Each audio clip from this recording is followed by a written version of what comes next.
2009, 42-year-old Abraham Shakespeare drove his fancy black BMW 750i car towards an upscale gated community in Lakeland, Florida. Abraham stopped his car, hit a remote control on his sun visor, and waited for the large gate that kept his neighborhood separated from the rest of the city to open. Then Abraham drove through the gate and glanced in his rearview mirror. His friend, Dee Moore, was following right behind him in her black Hummer. Abraham led Dee through the neighborhood's winding roads that were dotted with large two-story homes with huge front yards and swimming pools in back. Then he pulled into the driveway of his own house that looked a lot like the others in the neighborhood. Abraham parked his car and stepped outside.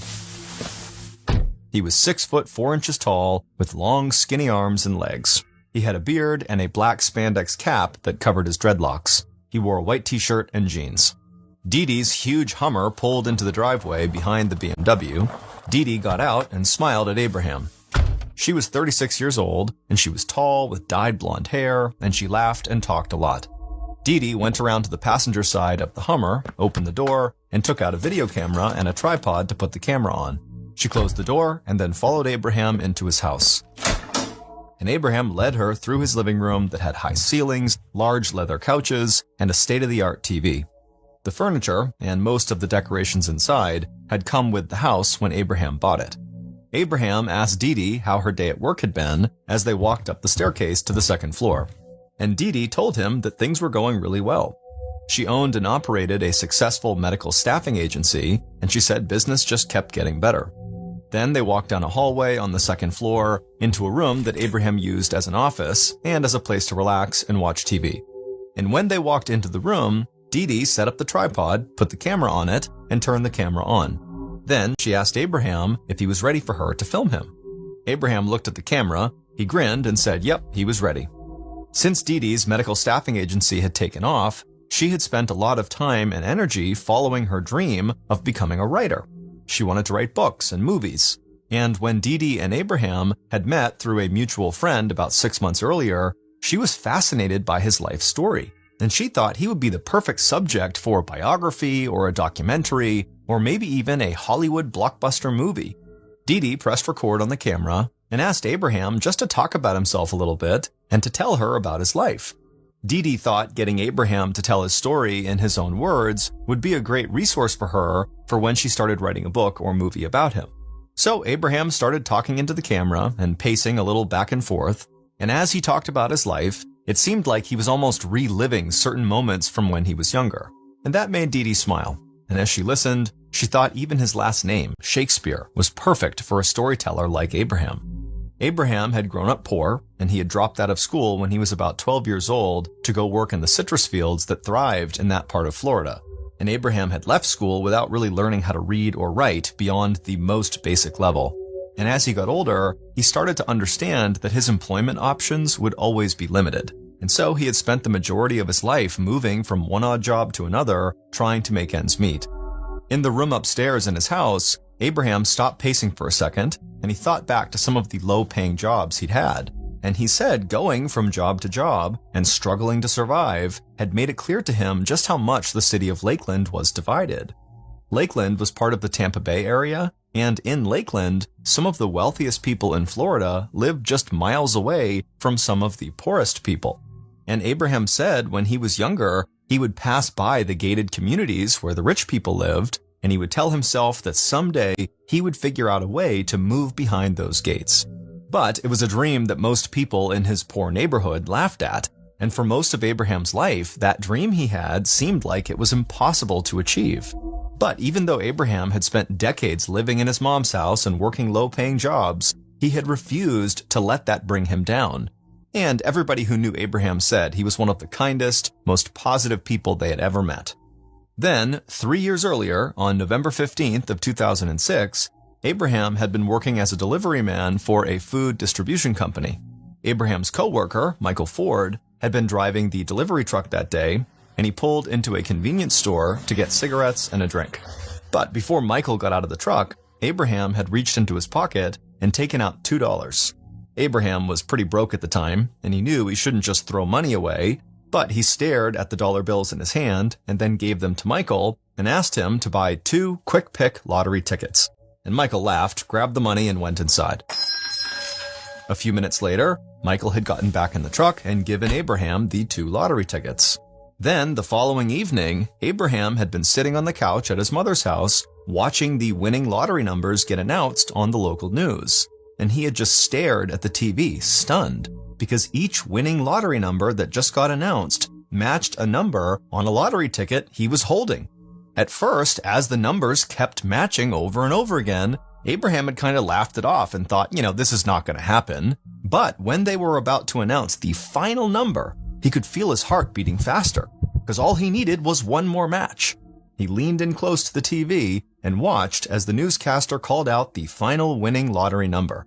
And when Abraham had heard that number, he checked his ticket, then he checked it again and again. And then Abraham jumped off the couch and started shouting to his mother that he had just won the lottery. Abraham's mom came into the room and she thought he was playing a prank.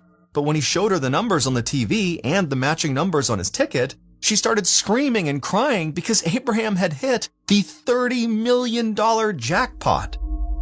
Fast forward back to the present, and Abraham smiled into the camera, and Dee Dee smiled too. Just hearing Abraham tell that story about winning the lottery was like listening to somebody describe a miracle, like something that never really actually happens in real life.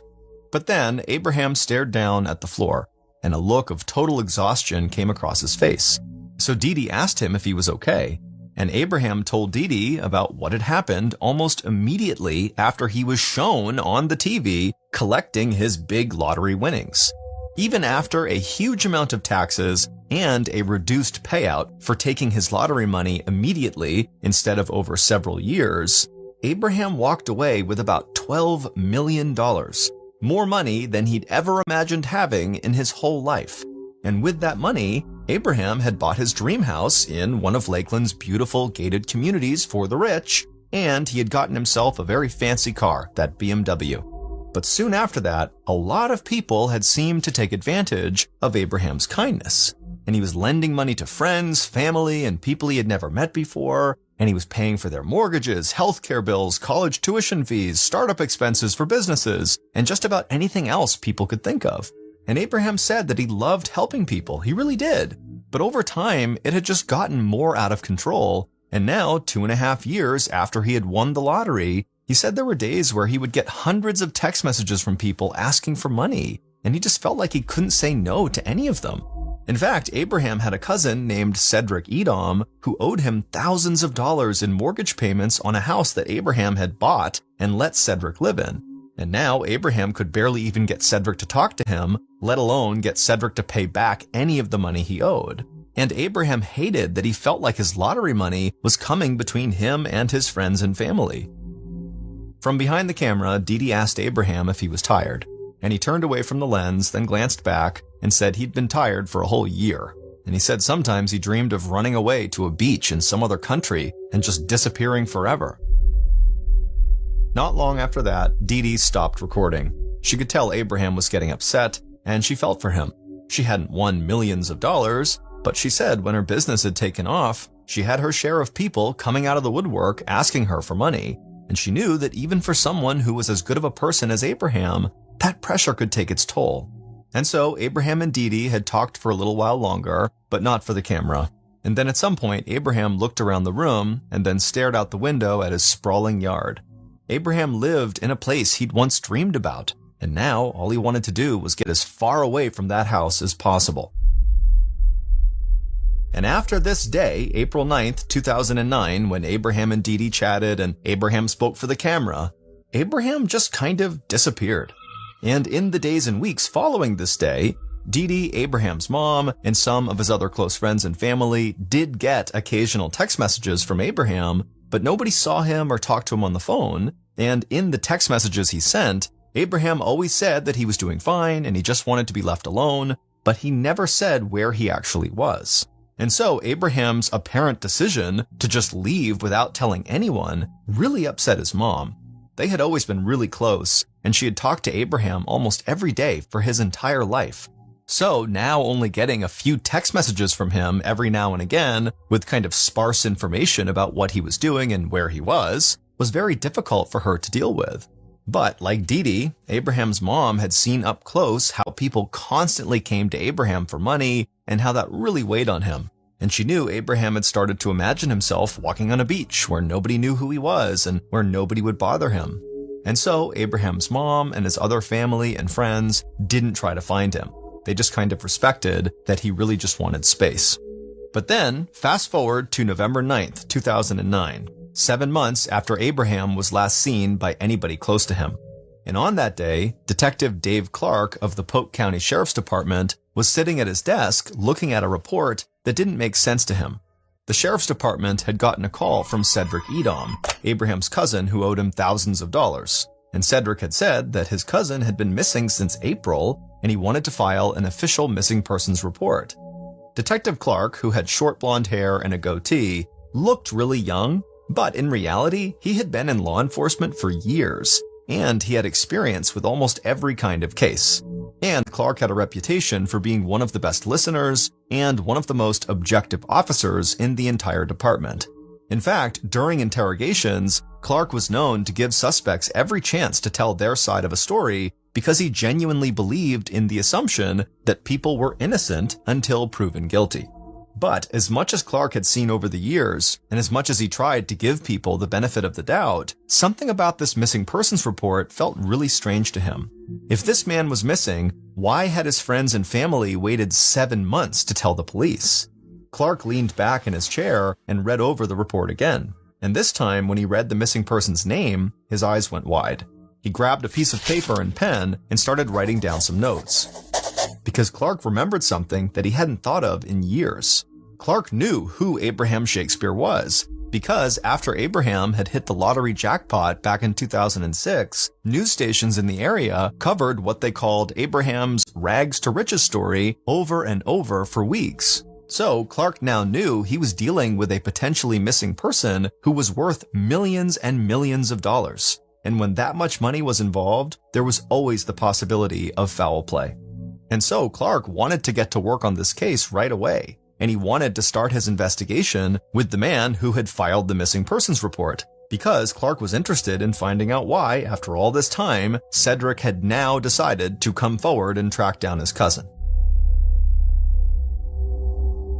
A few hours later, Detective Clark led Abraham's cousin, Cedric, into an interrogation room at the Sheriff's Department, and Cedric was combative almost from the moment he walked in. He told Clark he didn't understand why he was being questioned, and he said he was the only one who seemed concerned at all about Abraham. But Clark just smiled and asked Cedric to sit down with him at a small table in the cramped, bright room. And then Clark said that they had contacted Cedric and asked him to come in because he was the one who had contacted them. And the police really just wanted to know what was going on with Abraham that had concerned Cedric enough to get in touch with authorities. Cedric took a breath and tried to calm down, but it didn't work. And in a very angry voice, he launched into an attack against a bunch of Abraham's friends, including Dee Dee Moore, and he said they were all really greedy people who took advantage of Abraham. And then Cedric said he was almost positive that one of them had killed Abraham and taken off with his money. Clark listened and let Cedric talk for as long as he wanted. And Clark thought it was a little weird how quickly Cedric had jumped to the conclusion that Abraham had been murdered. But Clark didn't mention that. And when Cedric finally stopped talking, Clark smiled and talked to Cedric almost like they'd been friends for years. Clark said he'd done some research right after getting the missing persons report, and so he knew that Cedric owed Abraham thousands of dollars in mortgage payments on a house that Abraham had bought for him. Cedric shook his head, and the anger in his voice came right back, and he said he loved his cousin, and he reiterated that he was the only one doing anything to find him. By the end of the interview, Clark was even more surprised than he had been by the missing persons report. He didn't have enough evidence to hold Cedric, but he thought if something really had happened to Abraham, Cedric had to be at the top of the suspect list. Here was a guy who hadn't said anything for 7 months, who owed Abraham thousands of dollars, talked about a potential murder, and then immediately tried to put the blame on other people. So Clark couldn't shake the feeling that Cedric might have contacted police in an attempt to cover his own tracks in some way. But Clark was going to remain objective like he always did, and even if he was potentially connected to Abraham's disappearance, there was also a chance that he was telling the truth. And so maybe there really were friends of Abraham who were out to get his money in any way possible. So later that day, the sheriff's department subpoenaed the cell phone company in order to get a detailed account of Abraham's cell phone records. But Clark knew that could take a while, so he dug further into some of Abraham's financial records, and the list of people who owed him money was astonishing. In the 3 years since Abraham won the lottery, he had loaned millions of dollars to people. And this was just in the form of property expenses, medical bills, educational costs, and other loans that had a clear paper trail. But Clark figured Abraham must have also been handing out money to people in his everyday life that he had not kept records of. So tracking down all the people who owed Abraham money would take time and resources. Clark was willing to do whatever it took, but he still had no evidence other than Cedric's word that Abraham was actually missing. Clark needed to get a better idea of what was happening, so he decided to talk directly to one of the people that Cedric had been eager to blame for Abraham's disappearance, Dee Moore.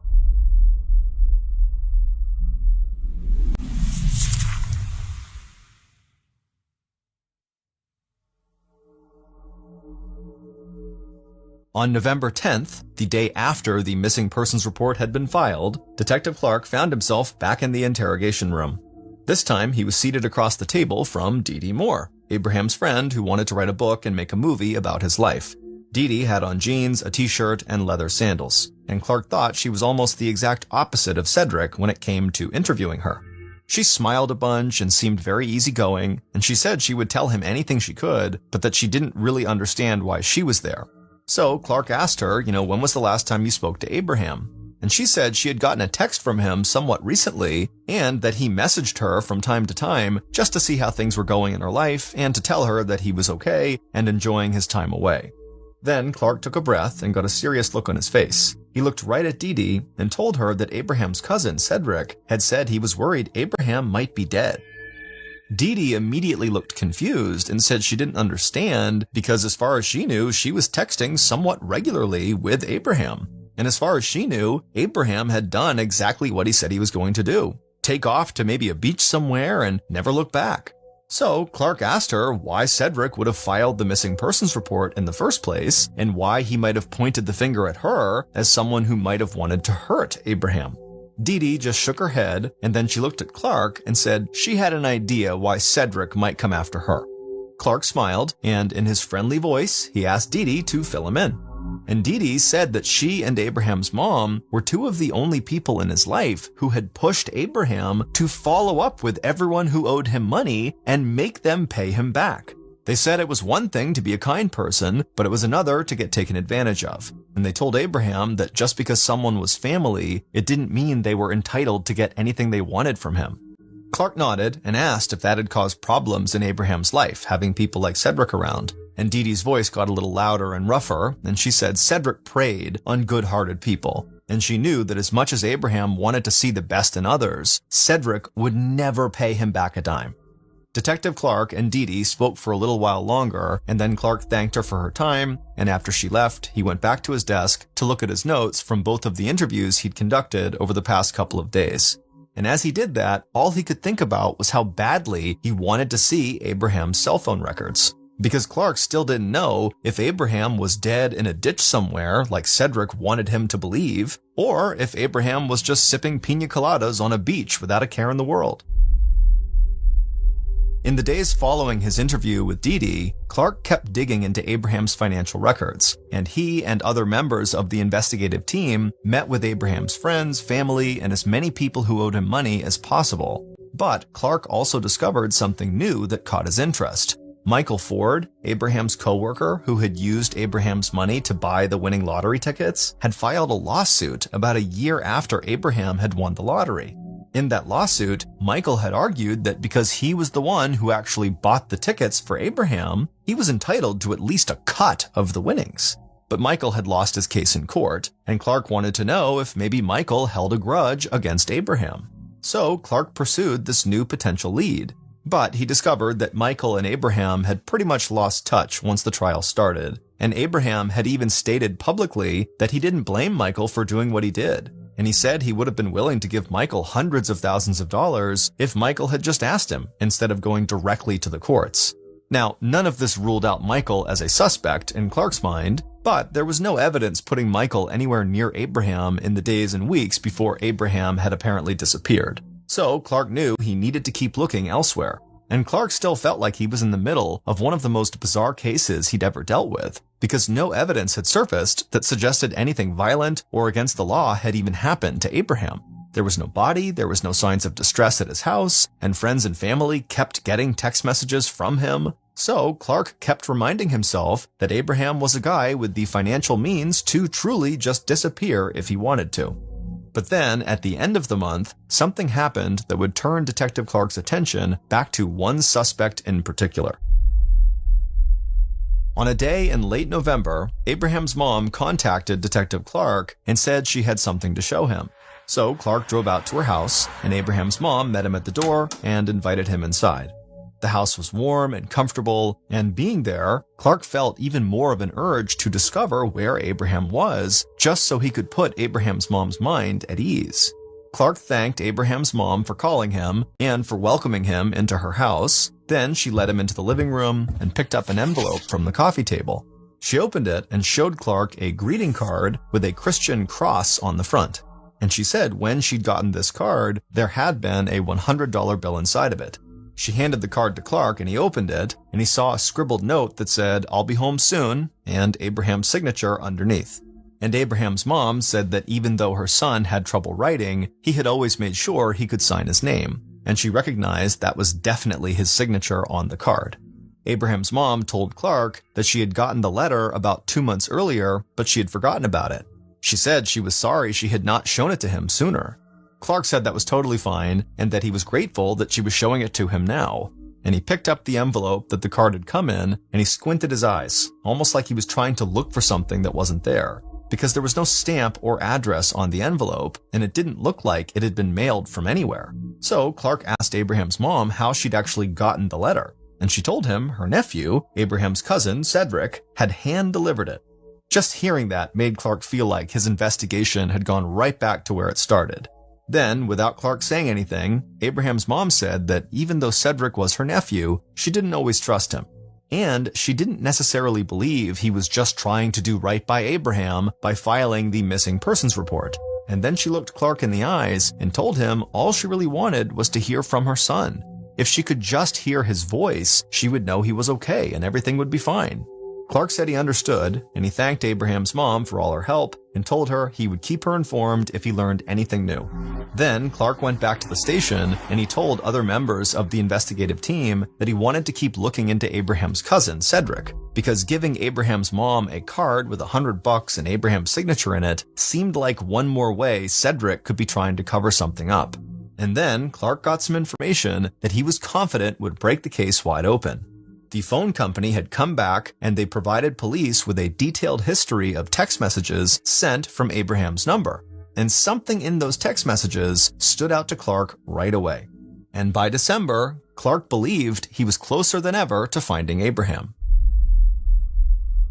On December 26, 2009, so a month and a half after the missing persons report was filed, Abraham's mother was relaxing on the couch at her house. Christmas had been a mixed blessing that year. She loved seeing friends and family for the holidays, but not having Abraham around just hadn't felt right. They had always spent Christmas together, and so the house kind of felt empty without him. But then her phone rang. She leaned over, grabbed it off the coffee table, and almost started crying tears of joy because Abraham was calling. The connection wasn't great, but she could hear her son on the other line, and that was all that mattered. Abraham wished her a Merry Christmas and said he was sorry he hadn't called the day before. And Abraham's mom said that was okay and that she just wanted to know how he was doing. And he said other than dealing with a little winter cold, he'd been great. And he knew him leaving had been very hard on people, especially her, but he felt like he'd made the right choice. And he promised he'd be home soon, and when he did, he'd be much happier than when he left. Abraham's mom hung up the phone, and she felt better than she had in months. And she wanted to call everyone she knew to let them know the good news. She had finally heard from Abraham. She had heard his voice. But first, she thought she needed to tell the police. So she took a deep breath, collected herself, and called the sheriff's department. On December 26th, right after Abraham's mom had gotten this call from her son, Detective Clark was sitting at his desk.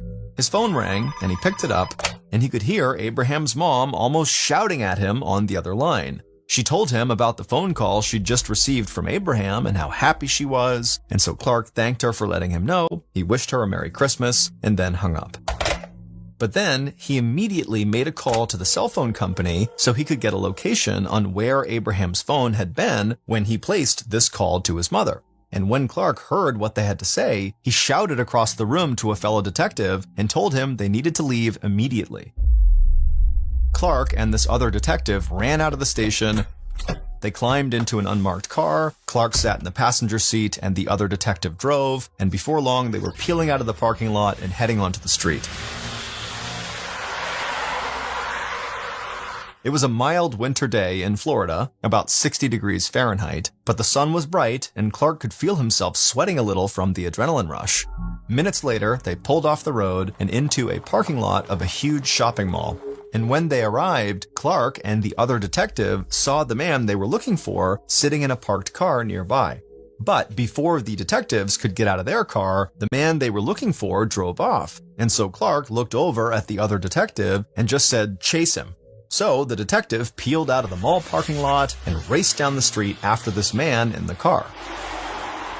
But the detectives realized they didn't have police sirens in their unmarked vehicle, so they couldn't signal to the driver that they were cops and they wanted to pull him over. So the detective just tried to stay as close to the man they were chasing as possible.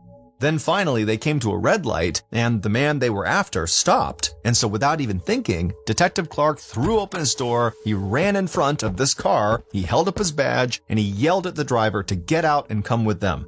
The man in this car just stared up at Clark, and then he slumped his shoulders and put his head down. And later that day, after they had all talked back at the sheriff's station, Detective Clark knew where Abraham Shakespeare had been all this time. Based on interviews and cell phone data collected throughout the missing persons investigation, here is a reconstruction of what police believe happened on April 9th, 2009, when Abraham first disappeared. On that night, Abraham drove his car down a road in an upscale neighborhood in a town about 20 minutes away from his house in Lakeland. Abraham had spent much of the day talking to Dee Dee on camera, and he was still thinking about getting away from Florida and kind of dropping off the map for a while. But before he did anything drastic, he wanted to make sure he had enough cash on hand to just disappear. And he hoped to avoid leaving a paper trail as much as possible, so it would be harder for people to track him down. So Abraham was on his way to the house of someone who owed him money and who had told Abraham that they had thousands of dollars in cash that they could give him. While Abraham wound his way through the neighborhood, the person he was going to see sat inside their house and waited for Abraham to arrive. And a few minutes later, they saw the headlights from Abraham's BMW outside. So they went to the front door, stood in the doorway, and waved to Abraham as he stepped out of his car. When Abraham got to the door, the person he was meeting with could tell that Abraham seemed down. But they said hopefully getting some cash would cheer him up. Abraham smiled and walked inside and followed this person through their living room and into a small home office. Abraham stood in the middle of the office, and the person he was meeting with walked across the room to a floor safe standing in the corner. Then that person crouched down, they entered the combination for the lock, and opened the safe. And then they just waited there for a second. Abraham asked if everything was okay, and this person said, "Yep, everything's fine. I just need to make sure I grab the right amount of money." Then this person reached into the safe, slowly stood up, turned around, and aimed a gun right at Abraham. A look of fear came across Abraham's face, but before he could turn to run, the person shot him right in the chest, and blood began to stain his white t-shirt. Then the person fired again, and this bullet grazed Abraham's heart and perforated his lung. The shooter casually walked across the room and stood over Abraham, and they watched and listened as Abraham slowly died. Then the killer put the gun back in the safe. Then they went back to Abraham's body, crouched down, took his phone out of his pocket, and slipped it into their own pocket. Then they grabbed Abraham's legs and dragged him out of the room. Abraham was skinny, but he was very tall, so dragging him through the house was not easy. But eventually they managed to pull Abraham to the back door, and then they dragged him out into the backyard. A fence surrounded the yard, and it was totally dark out there except for some moonlight. So the killer did not feel like anyone could see them, so they didn't rush.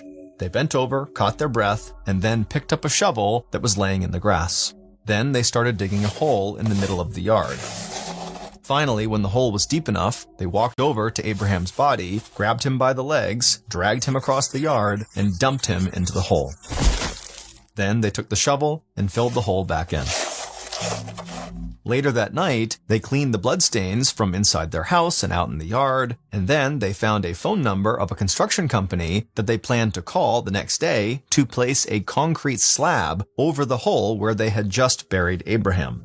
Then the killer went into the living room, hooked up their video camera to the television, and watched the recording they had made with Abraham earlier that day. Dee Dee Moore, Abraham's friend who was an aspiring writer, had murdered Abraham. It turned out that months before the murder, she had convinced Abraham to give her control of his finances, and she had promised to play the bad guy and collect money from all of Abraham's friends and family who owed him. And she even agreed to hold on to a large amount of Abraham's cash for him in her safe so he wouldn't be tempted to just hand it out to people who asked him for money. And because Dee Dee was a successful business owner, Abraham had believed she would be better at managing money and collecting debts than he could ever be. So he thanked Dee Dee for her help and put her in charge of millions of dollars in cash and assets. And Dee Dee had collected money from people who owed Abraham, but instead of giving the money to Abraham, she kept it for herself. And she spent that money and some of the cash Abraham had given her on a brand new huge Hummer vehicle and other expensive items she wanted. And for months, Dee Dee had gotten away with it without anyone suspecting anything. But then, in the spring of 2009, not long before the murder, one of Abraham's friends started to catch on to what Dee Dee was doing. Because even though he was making regular payments to Dee Dee to clear his debts with Abraham, she kept asking him for more money. And when he got angry and said he had already paid what he owed, Dee Dee worried he would tell Abraham, and Abraham would find out that she had been stealing his money. So Dee Dee decided she would just get rid of Abraham, but keep collecting the money people owed him for herself.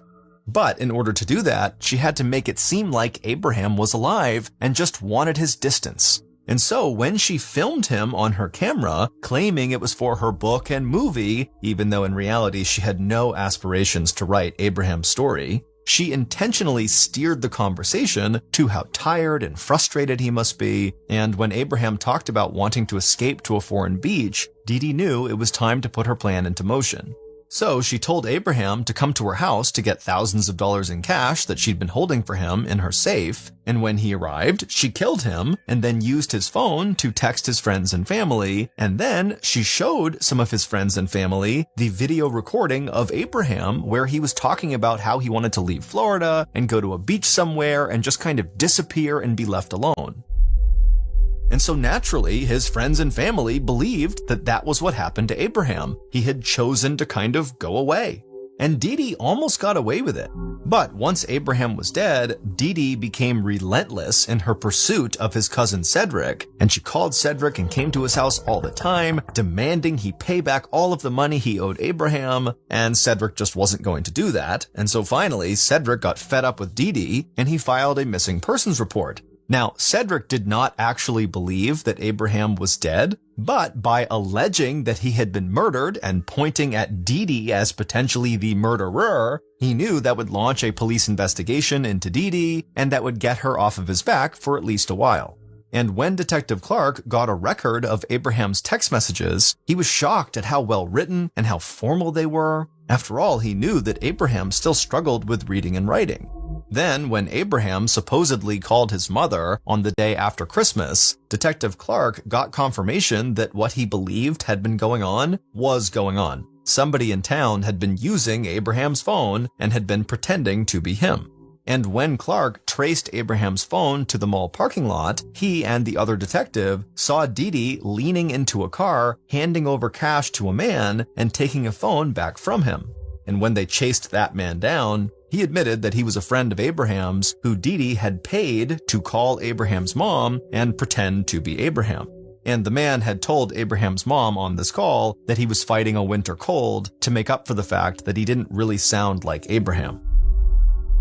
Not long after that, Abraham's cousin Cedric came back to the sheriff's station, and he admitted that someone had paid him to deliver the greeting card that Abraham supposedly wrote to his mother. And it would turn out that the money Cedric was paid to make that delivery could be traced back to Dee Dee. And so Cedric had been right about Dee Dee all along without actually knowing it. With all of this new information, and with Abraham's phone records, police determined that every text message that had been sent from Abraham's phone since he disappeared had actually been sent by Dee Dee.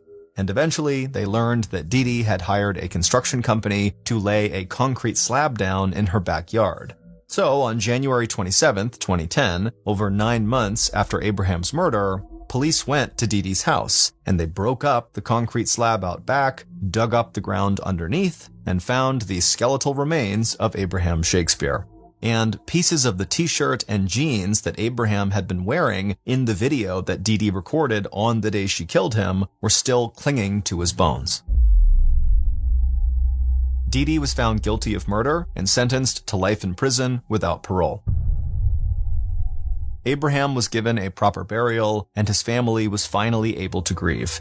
And his murder helped lead to a new Florida law that keeps the identities of large jackpot lottery winners private for 90 days. And in a telephone interview from prison, Dee Dee surprised reporters and said she strongly supported this new law. In the spring of 2017, Antonio Navarrete was on top of the world. Just a year earlier, the 21-year-old Florida resident had met the love of his life, a young woman named Daisy Martinez. And now, Daisy was pregnant, and so she and Antonio were very excited about starting a family together. For the time being, Antonio and Daisy were living with Antonio's parents in his hometown of Waimama, which is a quiet rural suburb just south of Tampa. But Antonio had a bright future ahead of him. Ever since he had graduated high school, he knew what he wanted to do with his life. He wanted to be an auto mechanic, and he had the skills to do it. From the time he was a toddler, he had always been obsessed with cars, breaking apart his toy cars and putting them back together. And then as he got a little bit older, he began drawing these very intricate drawings of cars that he loved or designs for new cars. And then when he was a teenager, he began actually tinkering around with real cars until he finally acquired a car of his own. It was a white Chevy lowrider pickup truck that he tricked out with all these fancy lights and special rims and this huge sound system that took up most of his back seat. It was thanks in part to this truck, which he nicknamed Casper, that Antonio, who was too shy to be much of a ladies' man, met up with Daisy in the first place. Antonio had driven Casper to a local car meetup for other car enthusiasts, where you could basically park your vehicle and you could walk around and see what other people did to upgrade or enhance their vehicles. And so while Antonio was there, he was walking around when he saw on the far side of this meetup, there was this unbelievably beautiful young woman, and he found himself just staring at her. He couldn't help it. And this young woman, who was Daisy, she eventually would look up and she would smile at him, and the rest, as they say, was history. 6 months later, not long after Daisy had moved in with Antonio at his parents' house, and the couple had announced to their delighted families that they were going to have a baby, Antonio got yet another good piece of news. He'd landed a good job with a company that did maintenance work for Tampa Electric Company's Big Bend power plant, which was located in Apollo, Florida, which was about 10 miles to the east of Antonio's parents' home. Now, this was not Antonio's dream job. He still very much wanted to eventually become an auto mechanic, but this job paid $12 an hour, nearly double what he was used to making. And so with this job, he and Daisy would finally be able to raise enough money to get a place of their own, hopefully before the baby arrived that fall. Also, Antonio had been told by other people who worked at this company that this was actually a really easy job, that pretty much you just rolled around on golf carts all day picking up trash. It was perfect. A few weeks later, on June 24th, Antonio found himself driving in his truck to the Big Bend power plant for his first day on the job. As he drove, he would have glanced over at the picture of Daisy he had taped to his dashboard. She was the only woman he had ever loved besides his mother. When Antonio arrived at the Big Bend power plant, he was totally amazed at just how enormous this thing was. It was basically this huge factory that sat right up against the water, and there were 4 huge smokestacks coming out of the ceiling of this factory with white smoke billowing out of them. This plant produced electricity, and they did this by burning coal. This process was done in 4 distinct units that were inside of this factory that Antonio was looking at. And each of these units is comprised of a humongous boiler, which is basically a 12-story tall oven. And so coal is loaded into this huge boiler, and it burns at the bottom of the boiler, creating some steam. And that steam goes up the boiler and begins to turn these huge turbines, creating the electricity. And then the steam just continues up the boiler and then out its respective smokestack into the air. In newer units, the airborne ash, which is a natural byproduct of burning coal, is captured inside of the boiler. But at Big Bend, 3 of their 4 units were built in the 1970s, so they were older models, and they did not capture the airborne ash inside the boilers. Instead, the ash would get heated up so much that it would melt and turn into a substance called slag, which basically is molten lava, like the stuff that comes out of volcanoes. That's what slag is. And so as this slag kind of builds up inside of the boiler, it would go through this man-sized hole at the very bottom of the boiler. And right below that hole is this 30-foot tall water tank called a cooling tank. And this red-hot slag, it basically dumps down into that water, which cools it off, turning it into these kind of glassy rocks. And then they settle at the bottom of this 30-foot cooling tank. And at the bottom of the cooling tank is this grinding mechanism that pulls these hardened, cooled off little boulders of slag into it. And it crushes them up and spits them out on the other side as little tiny bits of slag chips. And then these chips get sold for use in everything from sandpaper to roofing shingles. So after Antonio had spent several minutes just admiring this gargantuan building he would be working in, he gathered up his things, he hopped out of his truck, and he headed toward the front doors. That day, and the next couple of days, were very uneventful for Antonio. He basically just sat in a break room and watched videos about safety and training. And then when he wasn't doing that, he was out trying to navigate around the inside of this huge factory, which was basically this huge maze. And he found very quickly that it was a very hazardous place to work, as there were huge trucks moving around inside of it. It was super loud, and there was just heavy machinery operating constantly all around you. But after several days of just kind of walking around and asking people what things were, Antonio felt like he had a pretty good handle on the layout and also on what his job would entail.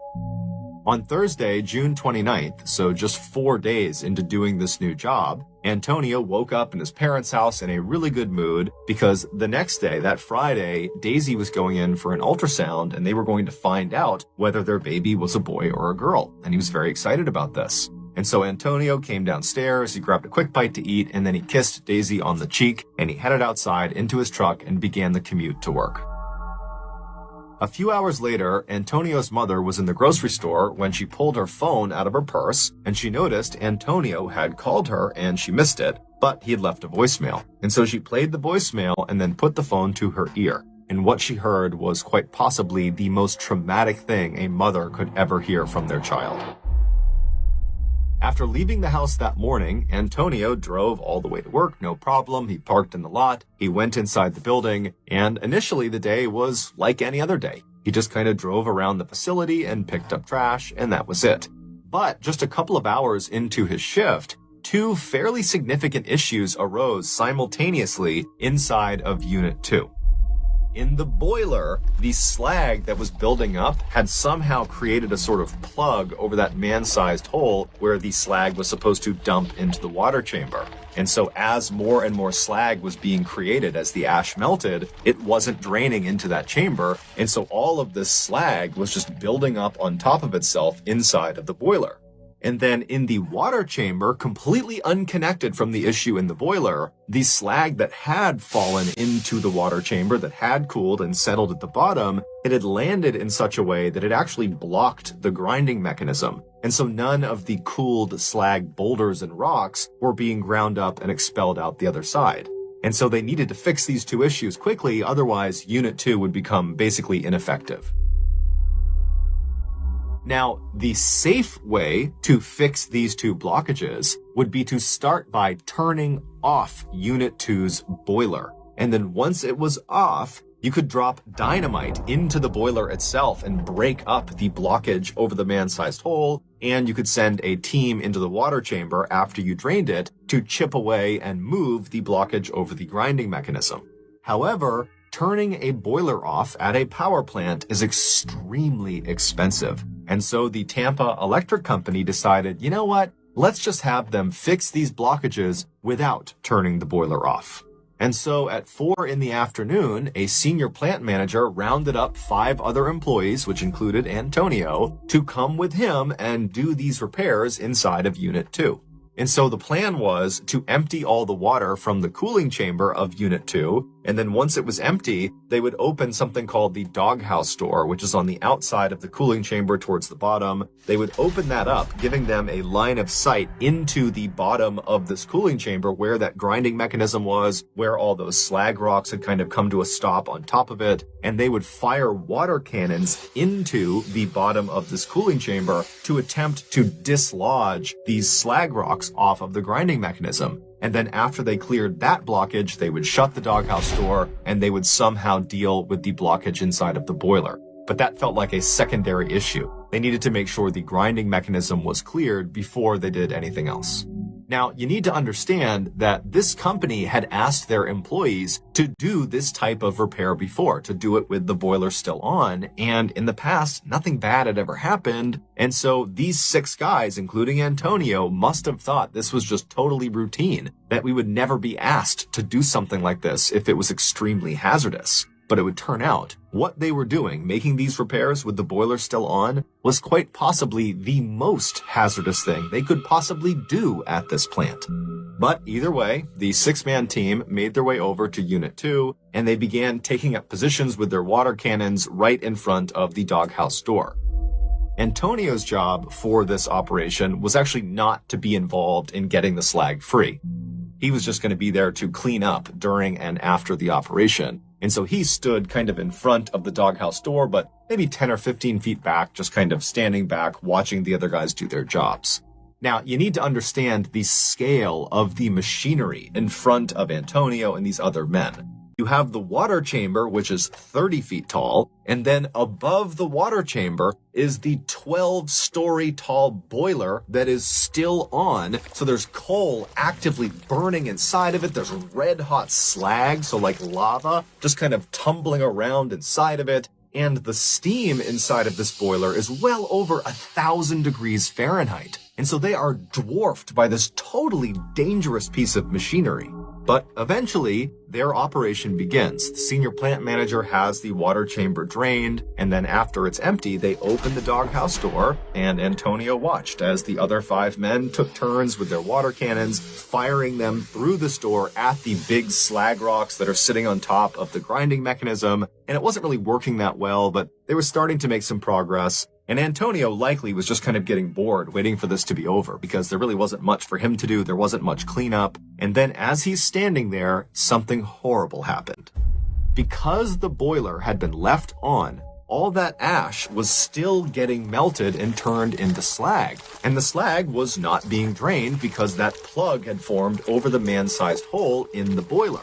And so you have all this slag that's building up. It's getting heavier and heavier and heavier. And about 20 minutes into their cleanup operation, the weight of all that slag broke through that plug, immediately creating an opening where all this red hot slag, this lava came tumbling down. It rebounded on the back end of the empty water tank and shot out of the doghouse door like a tidal wave of hellfire. And in seconds, thousands of gallons of this lava-like substance was all over all 6 men. It was like a wave going over them. And then after the slag hits the ground, they were all standing in 6 inches of basically lava that stretched in 40 feet in any direction.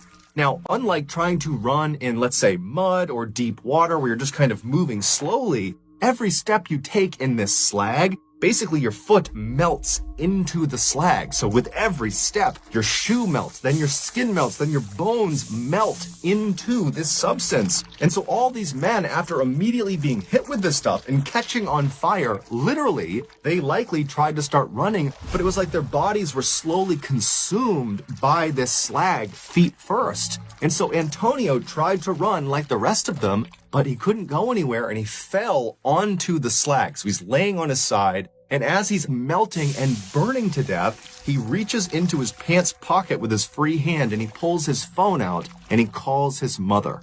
She doesn't pick up, and so he leaves her a voicemail, and all he says is, "Mom, I'm burning. Please call the cops. Please, Mom." And in the background of this voicemail, all you hear is the hissing sound of the steam and slag pouring out of the boiler. In total, 5 of the 6 men that were a part of this repair operation would be killed from this tidal wave of slag. Antonio would be one of them. Tampa Electric would end up paying out a settlement to each of the families of the deceased.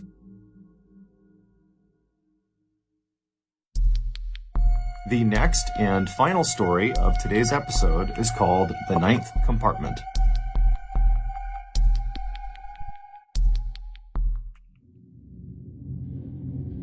On the morning of August 12, 2000, 33 of Russia's best naval warships stopped inside of a particular section of the Barents Sea.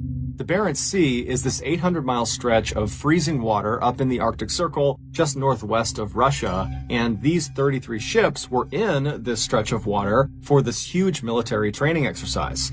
Basically, they were going to run through some war game scenarios where, for example, one ship would pretend to be an enemy combatant, and the other ships would work on locking onto that ship and firing at them.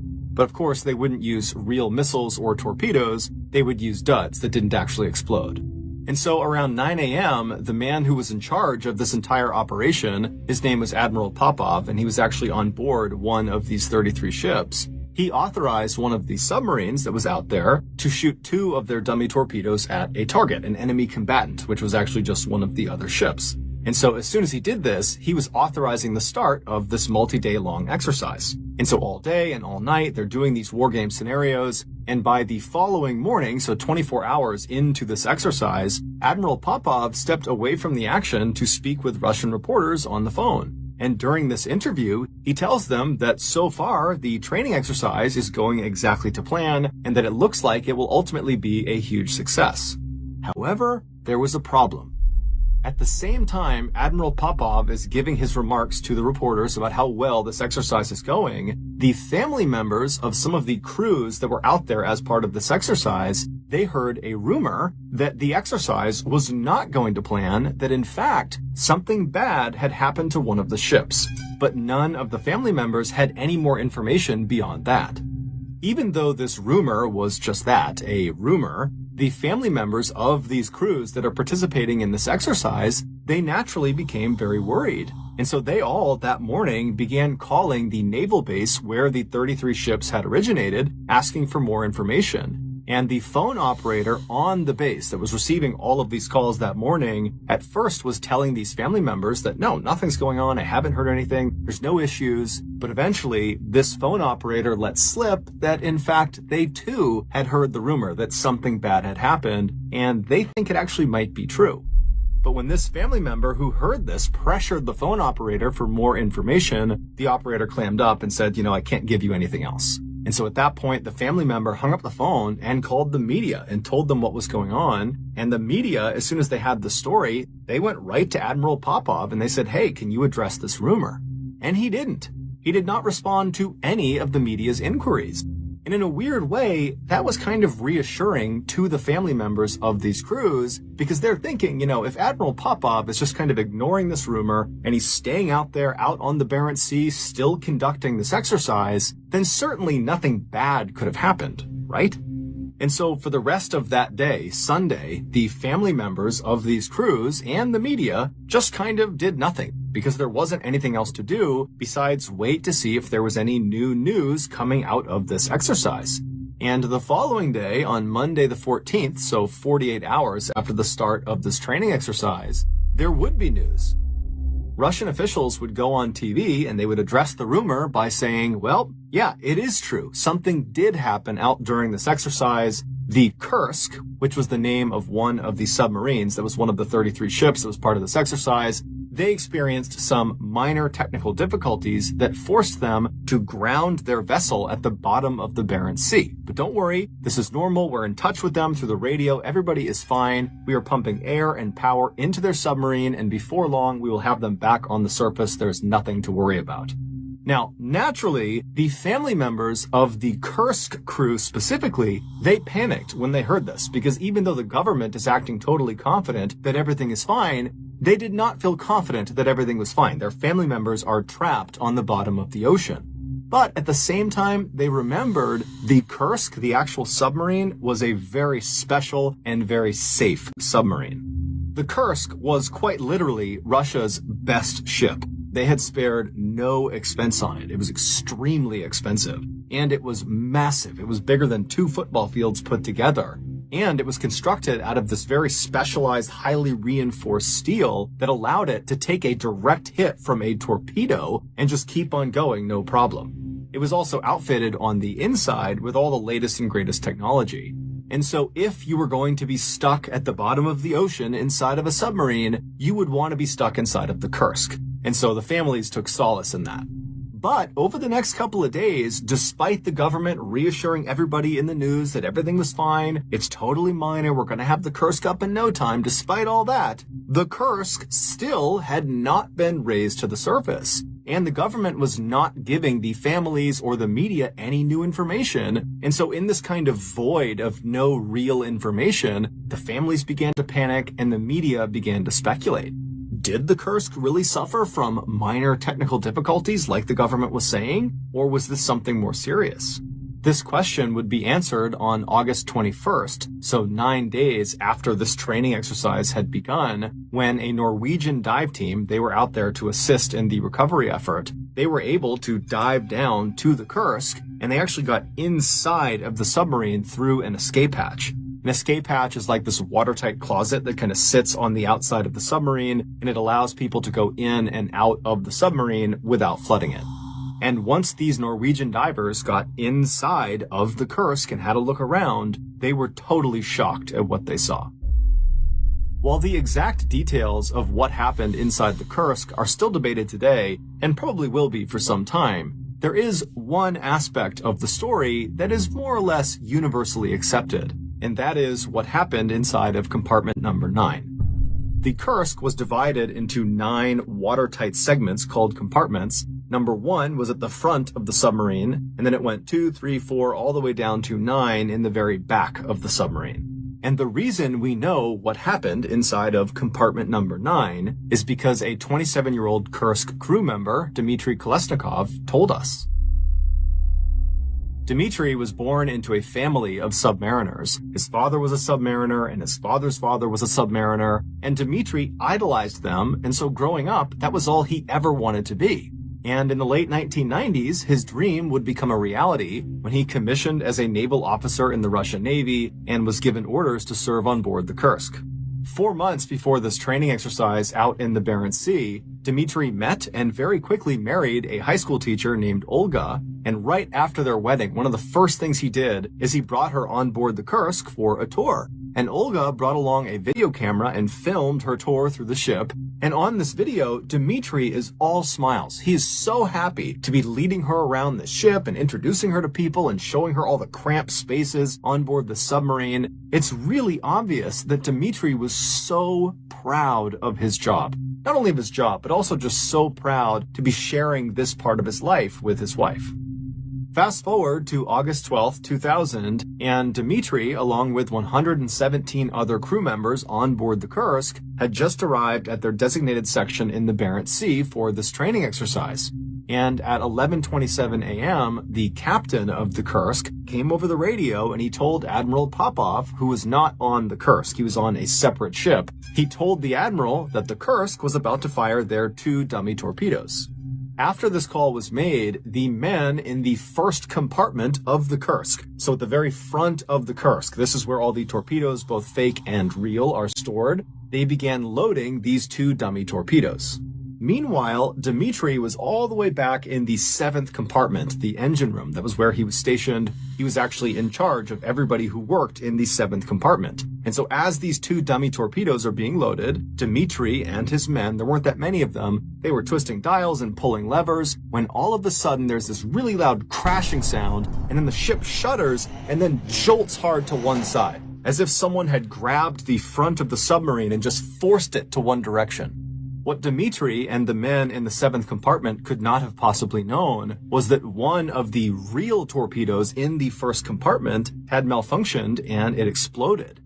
But because of how well built the Kursk was, how strong the exterior walls were, this torpedo, as advertised, did not puncture through it. It did a lot of damage and caused a massive fire, but the sub was not sinking. So back in the 7th compartment, Dmitri, he stands up from being jostled to the ground, and the alarms are going off and everything is totally chaotic. Everyone's asking what's going on. And Dmitri, he takes charge and he tells his men to follow the emergency protocol, which was to seal the watertight doors of your compartment. And so in this case, he sealed both the doors, one leading to the 6th compartment and the other leading to the 8th compartment. There's a lot of reasons for why they do this, but in essence, if there's a leak somewhere in the submarine, by sealing off your compartment, you protect yourself from being flooded. As Dmitri and his men are sealing these 2 doors, they would have begun to see and smell smoke as it came in through the ventilation ducts because there was now this uncontrolled fire raging at the front of the submarine. They also would have felt the submarine suddenly pitch upward at a very steep angle as the captain of the Kursk desperately tried to surface. But before they could reach the surface, that uncontained fire reached the other live torpedoes, and it set off this almost instantaneous chain reaction of explosions. This second collective blast killed virtually everyone in the front half of the submarine. Either the blast itself blew them apart, or once this hole in the front of the submarine, because the second blast did puncture the walls, once that hole was created, all this Arctic water began flooding into the submarine. So if you didn't get killed by the blast, you very quickly drowned.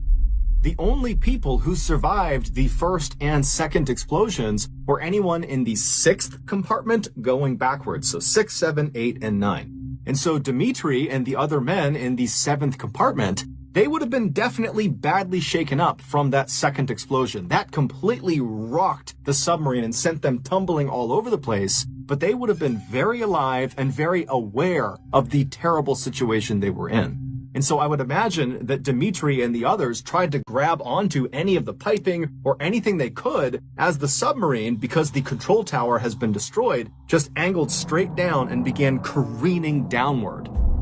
At 11:32 a.m., just 4 minutes after that initial explosion, the Kursk slammed nose first into the ocean floor 350 feet below the surface, and then the back half of the Kursk came down to rest. We don't know exactly what happened on board the Kursk for those first 2 hours after they hit the ocean floor. What we do know is they had power, so there was light inside of the submarine.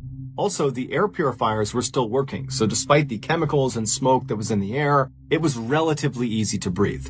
During those first 2 hours, we also know that at some point, Dmitri and the other men in his compartment must have heard banging coming from the 6th compartment, because remember, they had sealed off the doors both to the 8th and the 6th compartment. And so Dmitri decided to break emergency protocol, and he opened the door to the 6th compartment to allow any of the survivors that were banging on the door to come into their compartment.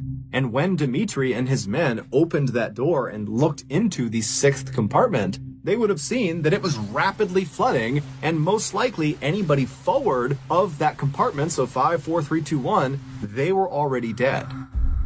By 1:30 p.m., Dmitri and his men in the 7th compartment and the other survivors from the 6th compartment, they were forced to retreat from the 7th over to the 8th compartment and then finally into the 9th compartment because of flooding. Even though they had sealed off their watertight doors, the walls were no longer watertight because this huge explosion had sent shrapnel flying down the body of the submarine, puncturing holes in all of the walls. And so it didn't matter if you shut your watertight door. Eventually, as one compartment would fill up, it would begin leaking through all the cracks in the walls. And so Dmitri and all of the people he was with, they would have been very aware of that. And so by the time they got all the way back to the 9th compartment, the very back compartment, there was nowhere else to go. The water was going to eventually reach them, and they were doomed unless they got rescued or if they left out of the escape hatch. Despite how absolutely terrifying this situation must have been, Dmitri remained calm.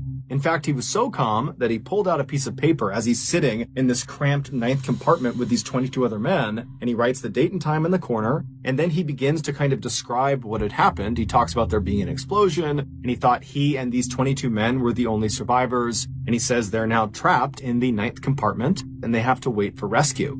He also talks about how they had considered going out the escape hatch, but apparently it hadn't worked.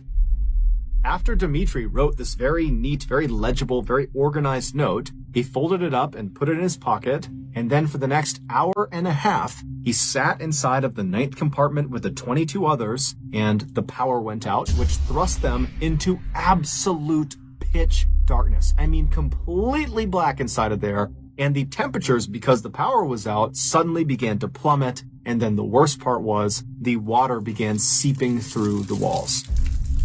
And so Dmitri and the other men, they would have known that it's just a matter of time before this room fills completely with water, and there is nowhere to go. And so with the water rising all around them, Dmitri pulls that paper back out of his pocket, and he adds to the note. And this time, his handwriting is barely legible. And it's because he's probably suffering from hypothermia, so he's shaking. He can't see what he's writing. In fact, he writes the words, "I'm writing blind," to indicate it's totally dark in the room. And in this second note he leaves on this piece of paper, which was dated and time-stamped an hour and a half after the first one, Dmitri indicates that he does not think he's going to survive. It's very clear none of them think they're going to survive. Then, with the remaining space on this piece of paper, Dmitri writes this very loving and very thoughtful message to his wife and his family saying goodbye. And then his final words on this note are, "Regards to everybody, no need to despair, Kolesnikov." After he wrote this second message on this note, he folded the paper up, put it in his breast pocket, and then in total darkness, listening to the sound of water rushing into the room, he and the other 22 damned souls prepared to die. We don't know how long Dmitri and the other 22 men survived in compartment 9, but experts say the entire Kursk submarine was completely flooded 8 hours after the initial explosion. One of the most heartbreaking aspects of this case is that Dmitri and these 22 other men could have potentially been saved if the Russian response was a little bit more urgent and coordinated.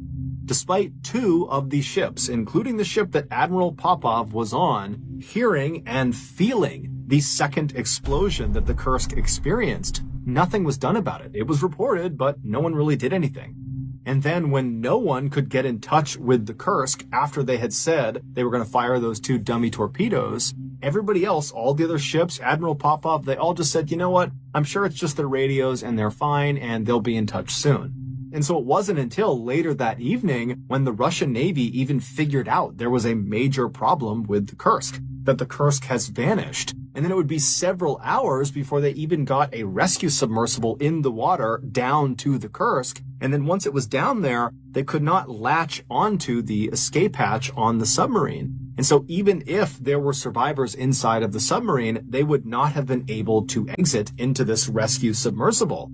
And so for days and days, the Russians struggled to try to get inside of the submarine and kept turning down foreign aid from Norway, from America, from Great Britain. And then finally, 9 days after the Kursk had sank, the Russians did accept foreign aid. And that's when the Norwegian dive team, they went down and they were able to open up the escape hatch. And when they went inside the submarine, they saw it was completely flooded. There were bodies floating everywhere. And that's when ultimately Dmitri's body was found, and they found that note tucked in his breast pocket. Russia would go on to award the entire crew of the Kursk with the Order of Courage, which is a very significant military award. And the families of the crew of the Kursk were given 10 years' salary each. They were also given free housing in any Russian city, and their children